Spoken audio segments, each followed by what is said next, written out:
Bismillahirrahmanirrahim. Assalamualaikum warahmatullahi wabarakatuh. Alhamdulillahi rabbil alamin. Wabihi nasta'inu ala umuri dunya waddin.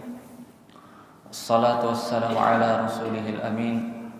Wa ala alihi wa ashabihi wa man sara ala nahjihi ila yaumil jam'i waddin. Amma ba'du. Subhanaka la ilma lana innaka antal alimul hakim. Allahumma 'allimna ma yanfa'una wanfa'na bima 'allamtana wa zidna 'ilman wa hudan wa salahan ya hayyu ya qayyum. Jemaah salat maghrib yang berbahagia, Allah Subhanahu wa taala menggerakkan hati kita untuk menghadiri majelis ilmu, tentu agar derajat kita semakin ditinggikan oleh Allah Subhanahu wa taala dan dosa-dosa kita diampuni olehnya melalui wasilah dengan menghadiri majelis ilmu. Karena dalam sabda Nabi sallallahu alaihi wasallam bahwasanya ikan-ikan yang ada di lautan dan para malaikat Allah Subhanahu wa taala itu meminta ampunkan kepada para penuntut ilmu karena mereka ridha dan senang atas apa yang mereka lakukan. Pada malam hari ini tema yang insyaallah akan kita bahas adalah berkaitan dengan hijrah. Hijrah ini adalah suatu amalan yang sudah sangat lama dilakukan, bahkan dari zaman para nabi terdahulu. Hijrah artinya meninggalkan negeri kufur menuju ke negeri Islam. Ini makna yang paling utamanya. Akan tetapi hijrah juga dapat diartikan dengan meninggalkan semua yang dibenci oleh Allah Subhanahu wa taala menuju kepada yang dicintai oleh Allah Subhanahu wa taala.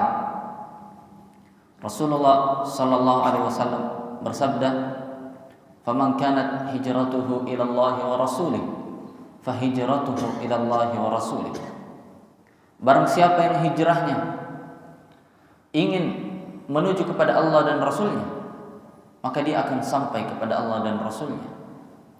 Dan barang siapa yang hijrahnya menuju ke dunia yang ia kejar tiada henti,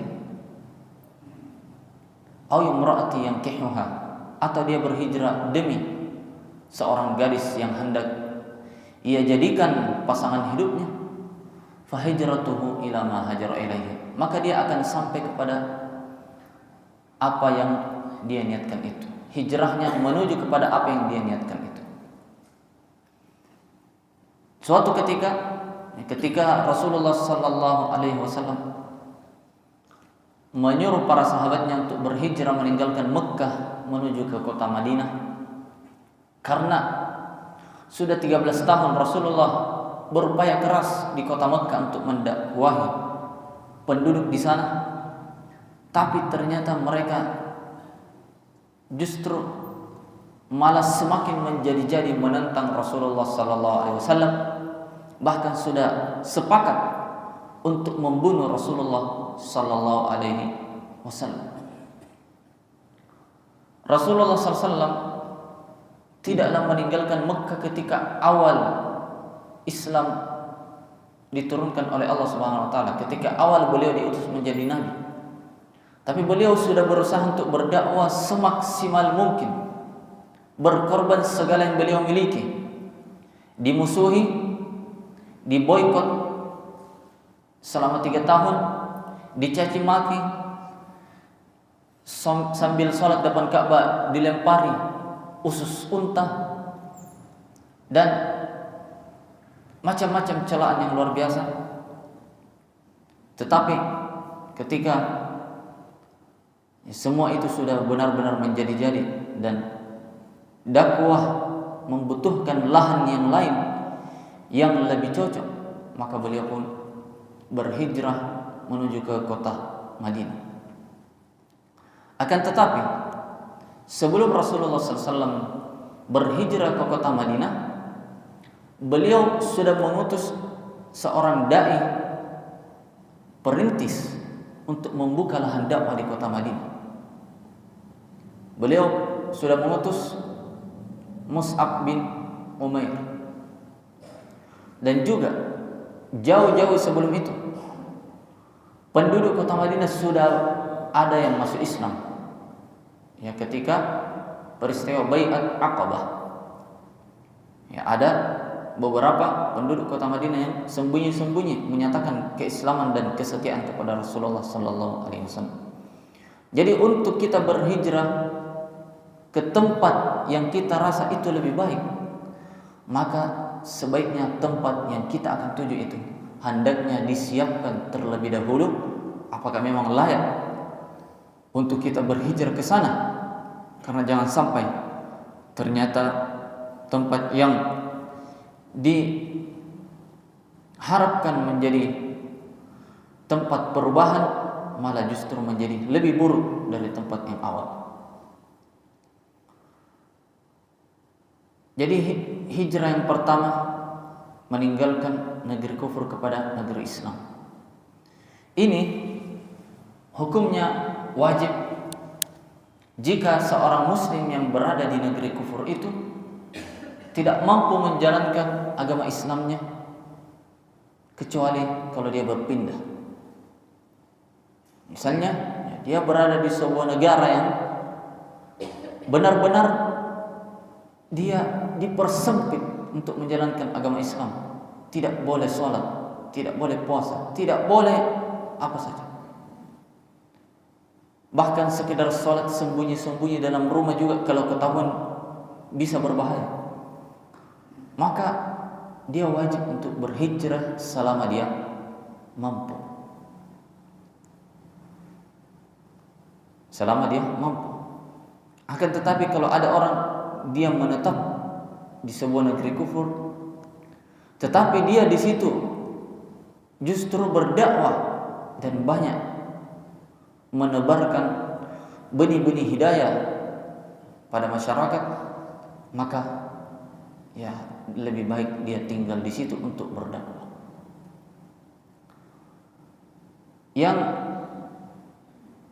Yang salah kalau orang meninggalkan negeri yang baik-baik justru sengaja berpindah ke negeri kufur untuk dia bisa bebas bermaksiat. Ya mungkin saja ada orang dia merasa kalau saya di sini saya tidak bebas meminum khamar, saya tidak bebas berjudi, saya tidak bebas bermain ya maksiat-maksiat. Maka dia akhirnya memilih hijrah ke kota yang memang menyediakan hal-hal seperti itu.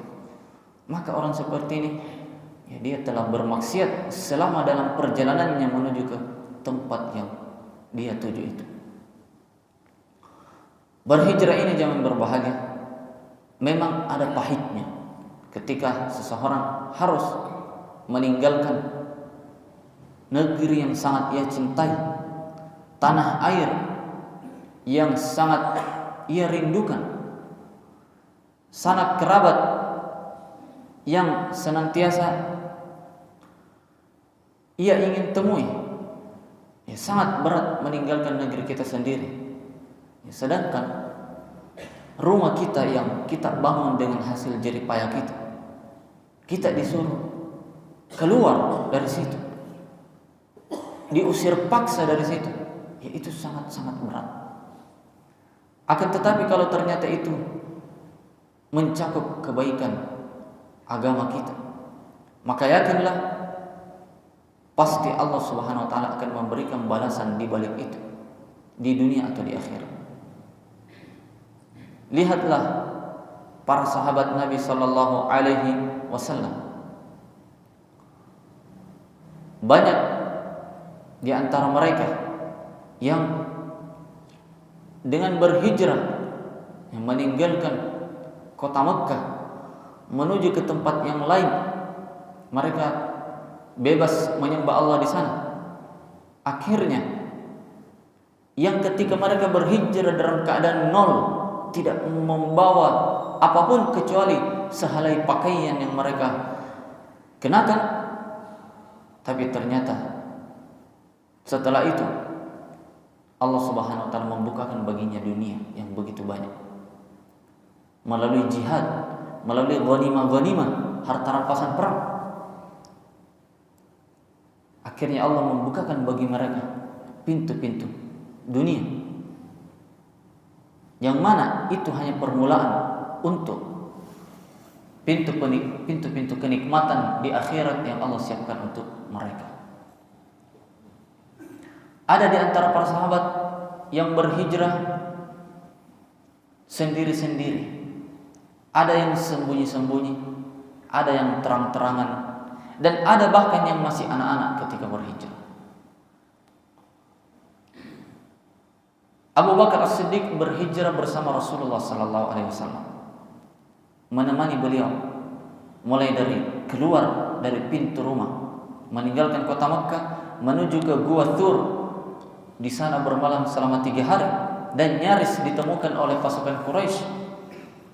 Kemudian mereka berangkat menuju ke kota Madinah dengan dituntun oleh seorang bernama Abdullah bin Uraiqid hingga sampai ke kota Madinah dan menyertai Rasulullah SAW hingga wafat. Umar bin Khattab ketika mau berhijrah, orang semua berhijrah sembunyi-sembunyi, tapi beliau terang-terangan. Beliau mengatakan di kota-kota, di tengah-tengah kota Mekkah, beliau mengatakan, wahai penduduk Mekkah, dengarkan saya baik-baik. Saya mau berhijrah ke Madinah.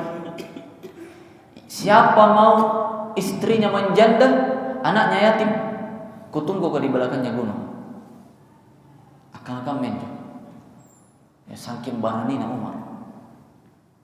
Ya kira-kira kalau orang punya pasukan berani bilang begitu wajar.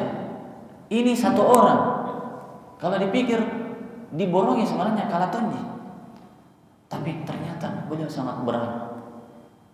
Dan ketika itu Umar bin Khattab hijrah bawa anaknya Abdullah bin Umar yang masih kecil waktu itu, masih anak-anak. Abdullah bin Umar, ketika Umar bin Khattab berhijrah, itu dibawa ini Abdullah bin Umar masih kecil, dibawa. Padahal ya bisa jadi di tengah jalan diserang Umar. Tapi begitulah. Ternyata kemudian hari setelah itu Umar yang meninggalkan kota Mekkah dalam keadaan tidak punya apa-apa, tidak membawa apa-apa. Akhirnya kemudian nanti di Madinah dialah yang menjadi khalifah yang meruntuhkan benteng-benteng kokoh Persia dan Romawi. Yang mana ketika utusan Romawi datang ke Madinah, dia cari-cari di mana itu bosnya ini kaum muslimin yang paling hebat. Bisa-bisanya Persia Romawi mereka kalahkan. Dia mau lihat yang mana itu. Akhirnya dibawa masuk ke Masjid Nabawi yang pada saat itu masih tiang-tiangnya hanya batang kurma dan atapnya daun-daun kurma. Dan Umar bin Khattab sedang tidur siang di masjid beralaskan tanah. Dikasih lihat, itu dia Umar. Dia kata, ini. Ya, tetapi ya, begitulah para sahabat Nabi Sallallahu Alaihi Wasallam. Mereka itu berkualitas, bukan kuantitas saja yang banyak, tapi kualitas yang sangat luar biasa. Kemudian belum lagi kita berbicara kisah-kisah ajaib yang terjadi ketika hijrah, yang mana Allah Subhanahu wa taala memberikan karomah kepada orang-orang tertentu ketika mereka berhijrah meninggalkan negeri maksiat kepada negeri keimanan, sebagaimana dalam hadis yang sahih dalam kisah seorang yang membunuh 99 orang. Kemudian dia mau bertaubat dan dia mendatangi seorang ahli ibadah dan dia bertanya kepadanya, kira-kira masih bisa bertaubat ini atau tidak? Maka orang ahli ibadah ini karena dia tidak punya ilmu, dia ahli ibadah, rajin sembahyang, mingkatena pangesengan. Akhirnya dia ditanya, kira-kira kalau bertaubat ini diterima aja? Nah kanannya ahli ibadah, tena harapan. Akhirnya orang yang tadi ini mau tobat mengatakan, pun nagamanya kubunuh tuh mau kepain. Akhirnya apa gan lagi si bilang, jadi dikasih cukup 100 yang dibunuh. Tapi setelah itu berpikir lagi nih orang, masih bisa tobat ini kan 100 yang kubunuh. Tidak berhenti di situ. Jadi dia memang jujur mau tobat. Setengah-setengah. Memang jujur mau bertobat. Akhirnya dia tanya-tanya sama orang, di kami kulit kutanan di, mai kutanan dari masyarakat sekitar. Nah itu kulit kutanan ini kira-kira nih masalah. Akhirnya dikasih tahu, oh ada itu seorang ulama di kampung sana, mai makin juga kutanan. Cari-cerita mai. Datanglah dia ke sana dan dia menceritakan kisahnya. Dia sudah membunuh 100 orang. Kira-kira masih bisa bertaubat atau tidak? Maka karena ulama ini ada ilmunya, ya karena kalau ada ilmu, ya jangan sembarang nakana. Akhirnya ulama ini berkata, siapa yang menghalangi kamu dari bertaubat? Ya tidak ada yang bisa menghalangi kamu dari bertaubat. Kemudian ulama ini kemudian mengatakan, memberikan saran. Nah, dia mengatakan, dengarkan baik-baik. Tinggalkan itu kampungmu, sangat tahu pandra join, asul mau. Pergi di kampung sebelah, di sana orang-orang beribadah di sana. Sangat tahu pandra kampungnya. Akhirnya orang ini kemudian meninggalkan kampungnya itu yang sudah sangat rusak. Kalau dia tinggal di situ tambah rusak gitu. Seandainya tidak tambah rusak aja bisa berdakwah, oke. Ini tambah rusak di situ. Akhirnya dia meninggalkan negeri yang rusak itu menuju ke negeri yang orang-orangnya itu beribadah. Ternyata di tengah jalan mutere. Belum sampai di kampung sana, meninggal di tengah jalan. Maka turunlah 2 malaikat, 1 malaikat rahmat dan 1 malaikat azab. Ada malaikat rahmat, ada 1 malaikat khusus menyiksa. Malaikat rahmat mengatakan, bagianku, karena dia sudah bertekad bertaubat. Jadi bagianku ini, saya mau memberikan dia kenikmatan. Nah kalau malaikat azab, tunggu dulu. Masalahnya dia belum sampai di negeri yang dia mau hijrah ke sana. Tena panang batu. Jadi belum bisa dibilang tena panang batu.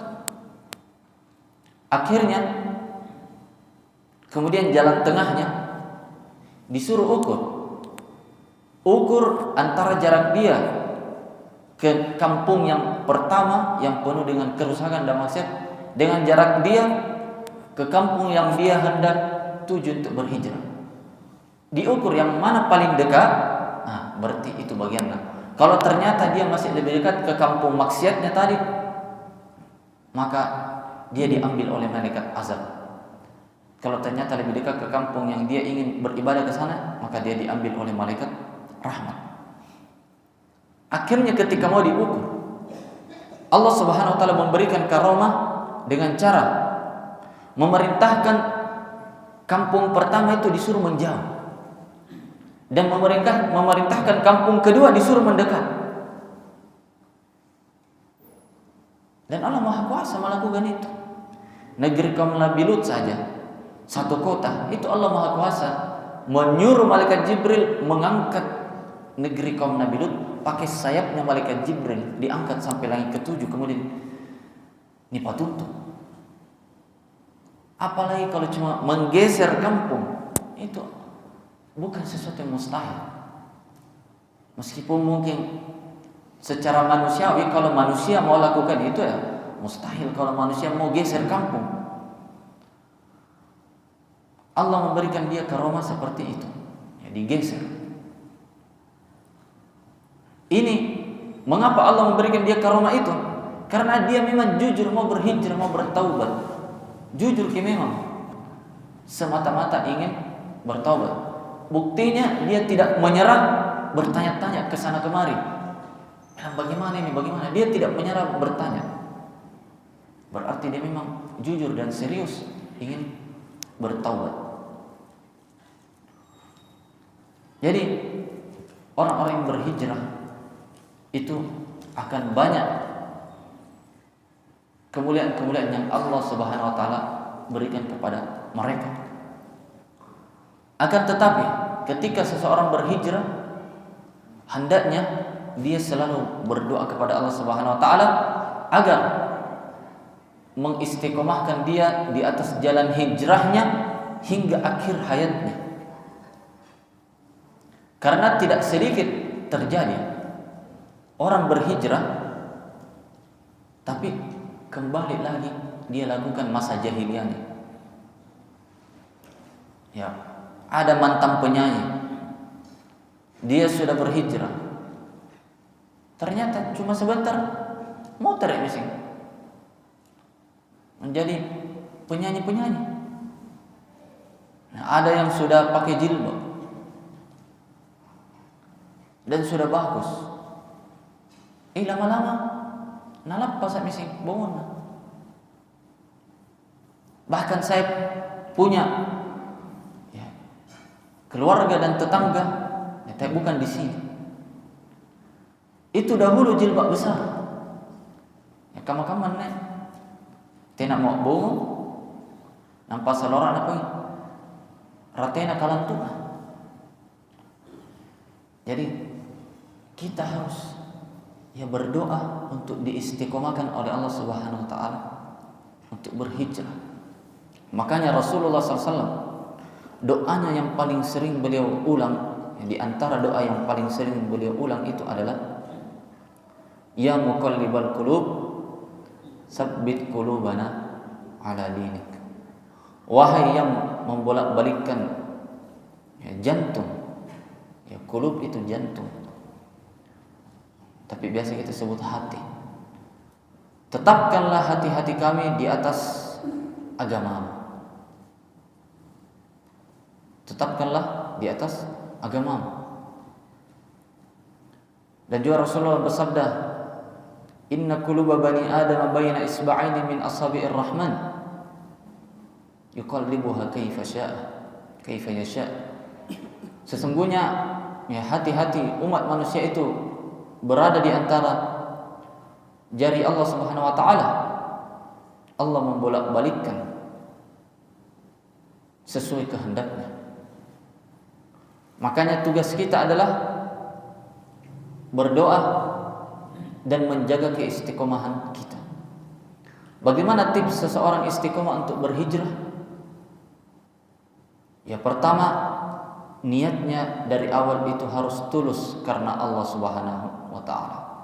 Sebagaimana dalam hadis yang pertama kita tadi singgung, barang siapa yang hijrahnya karena Allah dan Rasulnya, maka dia akan sampai kepada Allah dan Rasulnya sesuai yang dia niatkan.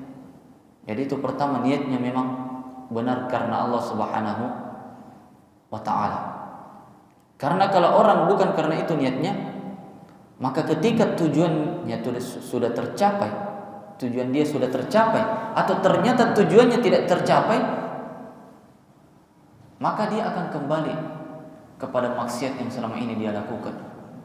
Karena ternyata tujuan yang dia incar-incar itu, tujuan duniawi itu yang dia incar untuk berhijrah, ternyata tidak tercapai. Akhirnya dia kembali bermaksiat kepada Allah Subhanahu wa taala. Kemudian yang kedua,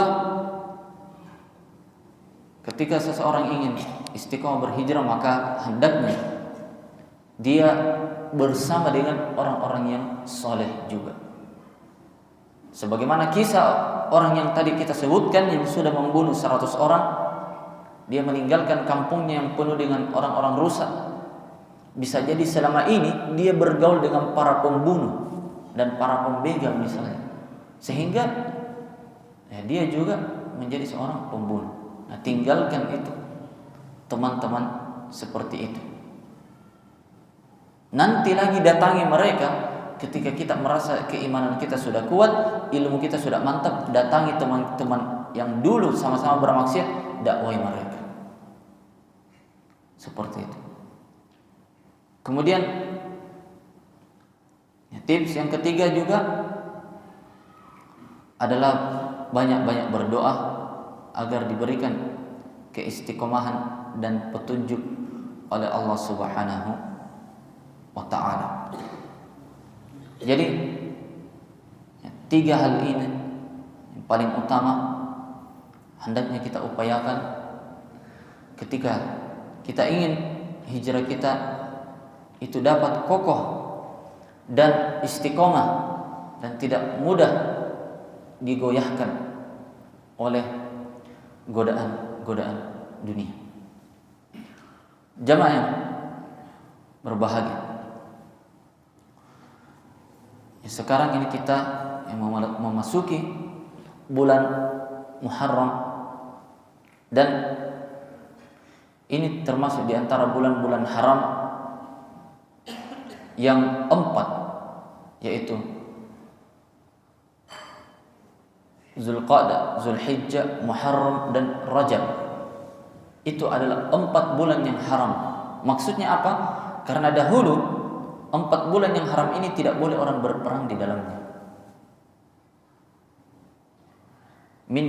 Inna iddatasy syuhur 'inda Allah 12 syahran fi kitabillah yawma khalaqas samawati wal arda minha arba'atun hurum. Jadi ada 4 yang bulan yang haram, fala tadhlimu fihinna anfusakum. Janganlah kalian menzalimi diri kalian di dalamnya dengan bermaksiat kepada Allah Subhanahu wa taala. Jadi dahulu di awal-awal masa Islam dan sebelum masa Islam tidak boleh berperang di 4 bulan ini. Akan tetapi orang-orang jahiliyah itu kemudian mengubah syariat ini dengan memaju mundurkan sehendak hati mereka. Contoh misalnya, mereka sekarang ini bulan Muharram misalnya, dan mereka yakin ini tidak boleh perang bulan Muharram. Cuma masalahnya mereka sudah begitu menggebu-gebu ingin menyerang kabilah yang lain. Sana mau bambangan nih, makasih. Pokoknya harus dia serang kabilah musuhnya itu. Cuma sana yang bulan Muharram ini. Jadi apa yang mereka lakukan? Mereka undur bulan haram itu. Mereka berperang di bulan Muharram, dan nanti bulan Safar baru mereka duduk manis di rumahnya tidak berperang. Ya, begitu mereka lakukan dulu orang-orang jahiliyah. Makanya dalam Al-Quran disinggung oleh Allah Subhanahu wa taala dalam surat Taubah, innaman nasi'u ziyadatun fil kufri yudallu bihi alladhina kafaru yuhillunahu 'aman wa yuharrimunahu 'aman. Jadi mereka itu mengakhirkan bulan-bulan haram itu supaya seenak mereka ingin menghalalkan yang haram dan mengharamkan yang halal. Akan tetapi ya, pelarangan berperang di 4 bulan ini yang dahulu itu dilarang di awal masa Islam itu sudah dihapuskan, sudah dimansuh hukumnya, sudah tidak berlaku lagi. Jadi kalau ternyata terjadi peperangan antara umat Islam dan orang-orang kafir dan terjadi di 4 bulan haram itu, maka tidak mengapa, karena pengharamannya itu sudah dicabut. Suatu ketika ada sebuah pasukan kecil itu diutus oleh Rasulullah SAW di akhir bulan Rajab. Di akhir bulan Rajab. Dan ya sudah pasti akan masuk bulan baru setelahnya, yaitu Jumadil Ula. Ternyata pasukan ini ketika diutus tidak sadar tidak sadar ketika mereka membunuh musuh itu ternyata sudah masuk malamnya bulan Jumadil Ula. Sudah malam masuk, akhirnya sudah masuk Jumadil Ula. Sudah masuk 1 Jumadil Ula, mereka tidak sadar. Dan berita pembunuhan ini sampai ke telinga orang-orang musyrik Quraisy. Akhirnya mereka mengejek-ngejek Rasulullah SAW, mengatakan, apa itu Muhammad? Katanya agamanya mengikuti agama Nabi Ibrahim. Kenapa bulan haram dia berperang? Maka akhirnya turun firman Allah Subhanahu wa taala, "Wal fitnatu ashaddu minal qatl." Dan kekufuran itu lebih buruk daripada pembunuhan. Jadi ini ayat yang suka disalahpahami. Wal fitnatu ashaddu minal qatl, kita artikan fitnah lebih kejam dari pembunuhan.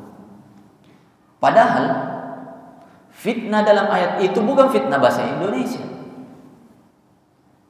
Fitnah yang dimaksud di situ adalah kekufuran. Itu sebab turunnya ayat itu, kisah yang tadi saya sebutkan. Jadi kekufurannya orang-orang musyrik dan mereka menghalang-halangi orang masuk ke Masjidil Haram itu jauh lebih besar daripada oknum kaum muslimin yang membunuh di bulan haram. Itu jauh lebih ringan. Wal fitnatu asyaddu minal qatl. Adapun kita yang biasa mengartikan ayat ini fitnah lebih kejam dari pembunuhan, itu tidak benar. Fitnah dalam bahasa Indonesia itu artinya tuduhan, tuduhan tidak mendasar. Dan yang namanya membunuh itu lebih besar dosanya daripada menuduh orang. Contoh misalnya, kutuduh orang, ini subangnya luka mangga, kau tahu? Kira-kira lebih besar mana dosanya? Kalau kita bunuh orang dengan kita tuduh orang begitu, ya lebih besar dosanya membunuh. Bahkan Rasulullah bersabda, tidak seorang mukmin itu senantiasa masih bagus agamanya selama dia belum pernah membunuh orang. Ya, kalau sudah ada yang pernah dia bunuh, seorang muslim yang dia bunuh, itu dosanya sudah besar sekali. Dosa terbesar kedua setelah berbuat syirik itu adalah membunuh jiwa yang tidak berdosa.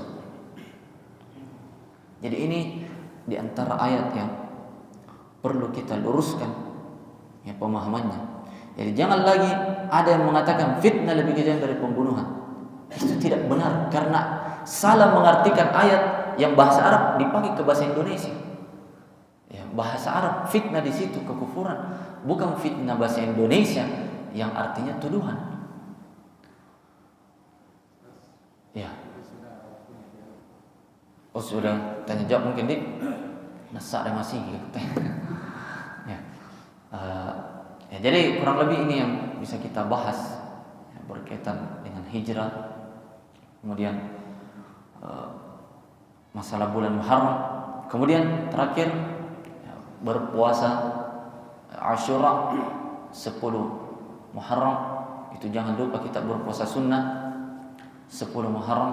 Puasa Asyura itu adalah sunnah Rasulullah sallallahu alaihi wasallam. Ya, tapi ada tuh itu orang di hari Asyura main tebak-tebak kalender. Nah, orang Syiah.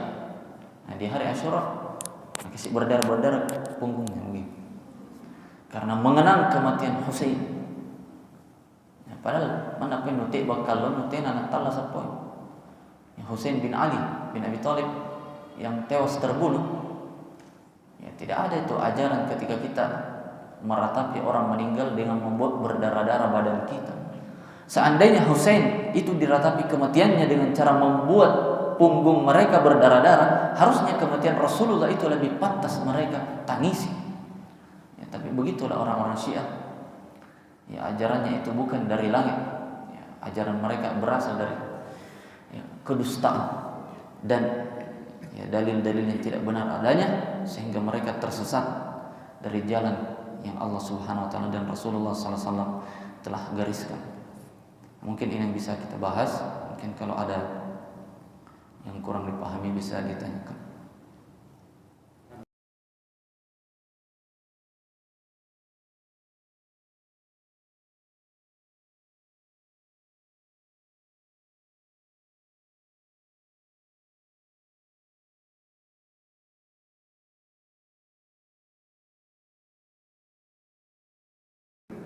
Jadi pertanyaan pertama tadi, ya keyakinan bahwa bulan Muharram itu bulan kesialan.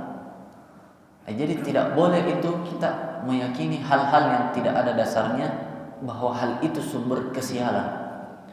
Dan ini sudah ada contoh-contohnya sejak zaman jahiliyah. Dinamakan dengan tatayyur. Jadi menganggap hal-hal tertentu itu mengundang kesialan. Dan itu dilarang oleh Rasulullah sallallahu alaihi wasallam. La tatayyaru, jangan kalian bertatayyur. Bagaimana contoh-contoh tatayyurnya orang dulu?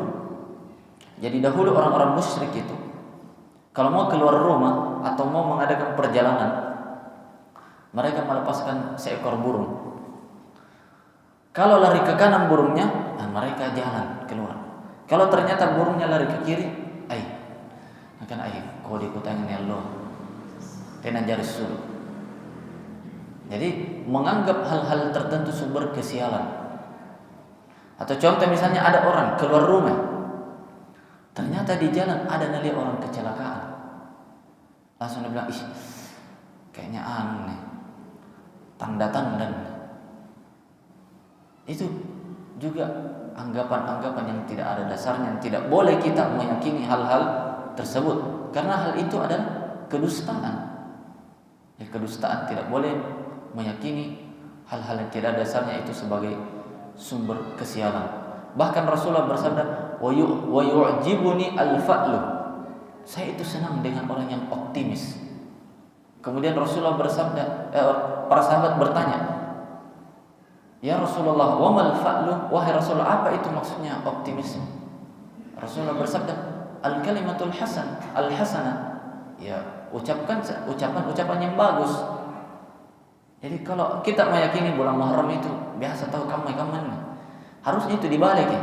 Yang jaidan ini bulan Muharram. Jadi sambal. Jadi harus dibalik seperti itu.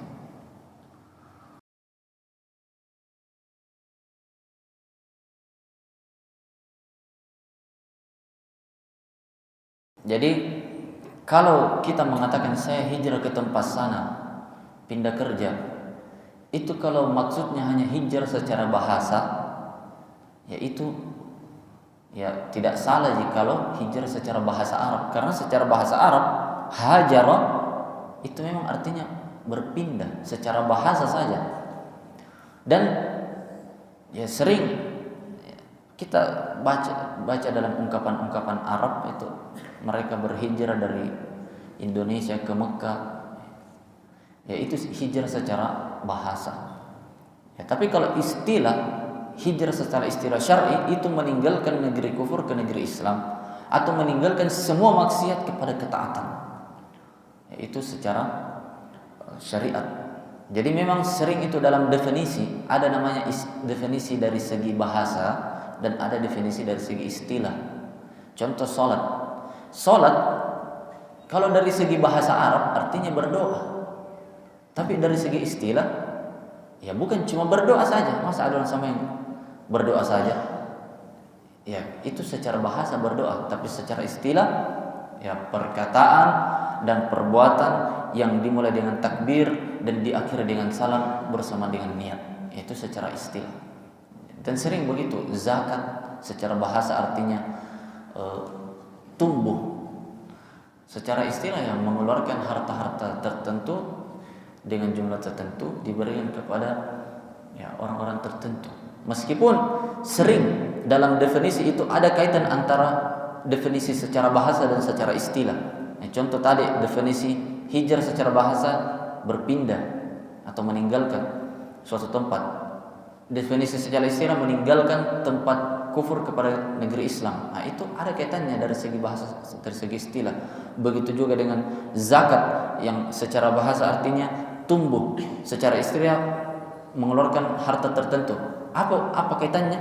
Ya karena orang berzakat itu hartanya bertambah banyak, bertambah berkah dan bertambah tumbuh, ditumbuhkan oleh Allah Subhanahu wa taala. Seperti itu, Allah a'lam. Ya tentu kita sudah singgung bahwa hijrah juga meliputi meninggalkan semua maksiat kepada ketaatan. Sebagaimana sabda Rasulullah, wal muhajiru man hajar ma nahallahu. Dan orang yang berhijrah itu adalah yang meninggalkan larangan Allah Subhanahu wa taala, termasuk meninggalkan sholat. Dan persoalan meninggalkan sholat ini, kenapa sebagian orang meninggalkan sholat itu sudah tidak ada dosanya rasa? Karena sudah terbiasa meninggalkan sholat, akhirnya merasa tidak berdosa tina sembahyang. Padahal kata Imam Ibn Rajab Al-Hambali, beliau mengatakan dalam kitab yang terkenal Jami'ul Ulumul Hikam, beliau mengatakan orang satu kali sengaja tidak sholat sampai keluar waktunya itu dosanya lebih besar daripada berzina dan minum khamar. Itu luar biasa dosanya sebenarnya, luar biasa dosanya. Tapi karena orang banyak yang sudah terbiasa meninggalkannya sehingga merasa tidak berdosa nih. Apalagi mungkin pikir kulle jisinampe lek bape waktu. Padahal dengan sengaja meninggalkan sholat hingga lewat waktunya, itu bahkan sebagian ulama mengatakan dia kufur, bisa kafir. Kalau dia meninggalkan sholat sampai lewat waktunya, ditambah dengan sholat yang setelahnya yang bisa dijamak dengannya, itu kalau dia tinggalkan dua sholat ini yang bisa dijamak ini sampai keluar waktunya, dia bisa kufur, bisa kafir.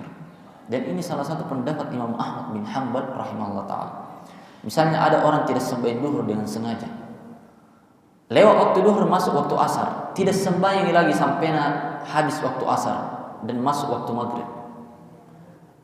Kemudian dia sudah disuruh sembahyang, tidak mau juga sembahyang. Orang ini kufur, kafir, murtad. Kalau dia mati, dikuburkan di pekuburan orang kafir. Kalau seperti itu modelnya. Jadi apalagi kalau yang sambayana si minggu tenas sambayang, nauzubillah. Jangan dianggap remeh, jangan berbagi. Kalau ada kita dia anggota keluarga tidak sembahyang baru tinggal di dalam rumah, mungkin lebih baik kan bajikan ngasuluk daripada aman takulalan dibalaku tenas sambayang gasingkan ya musibah gara-gara kamu. Wattaqu fitnatan la tusibanna alladziina zalamu minkum khassah. Takutlah kalian dengan musibah yang bisa menimpa orang-orang yang tidak berdosa juga. Kenapa? Karena tinggal sama-sama. Tinggal sama-sama karena yang mau diazab orang berdosa itu tidak bersena tabatuli. Makanya hati-hati dengan maksiat. Hati-hati dengan maksiat. Allah taala alam. Mungkin sudah masuk waktunya. Kita cukupkan. Subhanakallahumma wa bihamdik, asyhadu an la ilaha illa anta, astaghfiruka wa atubu ilaik. Alhamdulillahirabbil alamin. Wassalamualaikum warahmatullahi wabarakatuh.